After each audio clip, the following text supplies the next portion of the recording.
Law enforcement authorities in Siberia's Republic of Altai said on Wednesday that they arrested a local activist suspected of publicly inciting terrorism, a move that comes amid a wider crackdown against opponents of controversial municipal reforms. The local branch of Russia's investigative committee, which probes major crimes, said it placed a moderator of a public group on Telegram in temporary detention. The agency said it would seek a court order for pre-trial custody. Though officials did not name the person, local activists identified her as Aruna Arna, a prominent figure in protests against a Kremlin-backed governance overhaul and the expansion of Moscow-owned businesses in the Republic. State financial watchdog Rosfinmonitoring added Arna to its Federal Register of Terrorists and Extremists last month. Arna shared on social media the first few seconds of a police search at her home. In the video, police could be seen forcing their way into her apartment and shouting at the people inside to lie on the floor. In a separate video, her mother claimed that armed riot police had seized money and personal electronics and taken her daughter away while leaving behind 3 children, including an infant. Searches were also reported at the homes of other activists and that of Arna's mother. Fellow activists told independent media that Arna had been planning to travel to Moscow on the day of her arrest to deliver signatures demanding the resignation of Altai's head, Andrei Turchak. Protests against Turchak have roiled the region since controversial municipal reforms were passed this summer. The reforms merged many rural districts into larger, more consolidated districts where a number of elections took place earlier this month. Critics say the overhaul strips residents of local political representation and hands Moscow tighter control over regional government. In August, the Altai Supreme Court rejected a lawsuit challenging the municipal reforms, sparking large protests in the capital city of Gorno-Altaysk.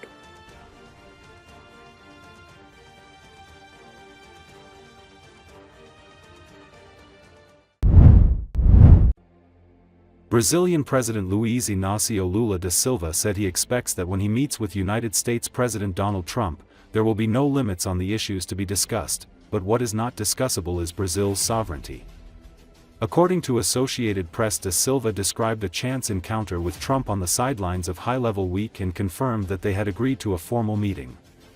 Lula said, "The US and Brazil are the largest democracies in the continent, in the Americas. We have many business interests in common. We have many industrial interests in common. We have many technological and scientific interests. And we have a lot of interest in the debate about digital platforms and artificial intelligence and on trade issues. So, if we are the 2 largest economies of the Americas, there's no reason so that Brazil and the US should face conflict.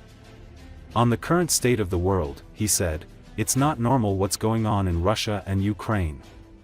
It's not normal what's going on in Gaza. It's not normal the amount of conflicts that we have, the largest number of conflicts since the Second World War, and it's not normal the amount of countries that are spending trillions of dollars in arms spending. We should spend trillions of dollars to end hunger. 733 million people in the world are in hunger. It's not normal the inequality that exists on the planet." On United Nations reform, the Brazilian president said, "The picture of the 2025 world is not the same as 1945. Countries have evolved. Humanity has evolved. We need to have more countries. We need to stop the veto power in the UN, and above all, in relation to climate, what we need is that when we take a position, that we put it to a vote. We need everyone to comply with this decision." On the future meeting with the US president, he said, "I expect that a conversation between 2 heads of state we can put on the table what are the issues, what are the problems, what are our differences. And then we start to make decisions."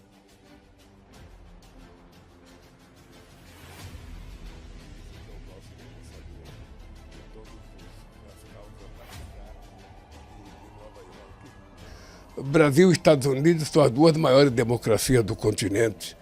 Nós temos muitos interesses empresariais, nós temos muitos interesses industriais, nós temos muitos interesses tecnológicos e científicos, nós temos muito interesse no debate sobre a questão digital e a inteligência artificial, nós temos muito interesse na questão comercial.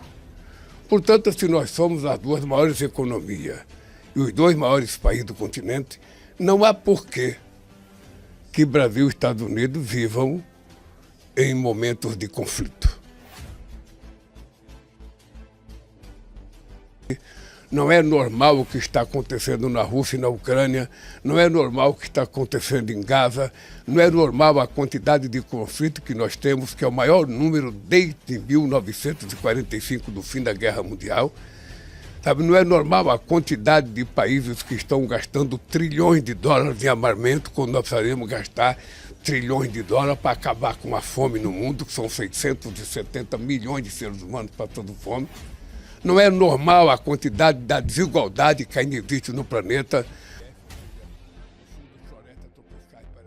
A fotografia de 2025 do mundo não é mais da fotografia de 45. Os países evoluíram, a humanidade evoluiu. Então é preciso ter mais países, é preciso acabar com o direito de veto na ONU, acabar com o direito de veto, e é preciso que, sobretudo na questão do clima, quando a gente tomar posição, que tiver uma votação, é preciso que todos cumpram. O que é que eu espero? Eu espero que numa conversa entre dois chefes de Estado, nós coloquemos na mesa quais são os nossos problemas, quais são as nossas diferenças e começamos a tomar decisões. Eu estou convencido que algumas decisões tomadas pelo presidente Trump se deveu ao fato da qualidade de informações que ele tinha com relação ao Brasil. Na hora que ele tiver as informações corretas, eu acho que ele pode mudar de posição tranquilamente, da mesma forma que o Brasil pode mudar de posição. Veja, nós temos que sentar, colocar na mesa todos os problemas que ele tem com relação ao Brasil, o problema que eu tenho com relação aos Estados Unidos, e a partir daí a gente começa a discutir. Veja, o que não é discutível é a soberania brasileira. E a nossa democracia, isso não é discutível. Nem com o presidente Trump, nem com nenhum presidente do mundo. Nós temos um fluxo comercial, sabe, muito importante. Então eu não sei quem foi que disse para o presidente Trump que ele tinha um déficit comercial com o Brasil. Sabe, ele teve um superávit em 15 anos de 410 bilhões de dólares. Então, como eu não sei quem é que deu informação para ele, eu espero que sentado numa mesa, ele, os assessores dele, meus assessores, a gente possa restabelecer a harmonia necessária que tem que ter entre Brasil e Estados Unidos. Presencial? Se você não tem uma guerra em Gaza, você tem um genocídio de um exército fortemente preparado contra um povo indefeso, sobretudo mulheres e crianças. Ora, eu até ontem no meu discurso, eu avoquei, sabe, o povo judeu que tem lutado também contra o Netanyahu. Tem muita gente dentro de Israel que não concorda com o massacre que está acontecendo. Tem muita gente fazendo protesto, que é preciso parar com esse genocídio. E esse genocídio só está acontecendo porque quem pode parar não tomou atitude de parar. O Conselho de Segurança da ONU poderia ter tomado uma atitude mais forte. Poderia ter tomado uma atitude. A mesma ONU que teve força para criar o Estado de Israel, ela precisa ter força para criar o Estado palestino.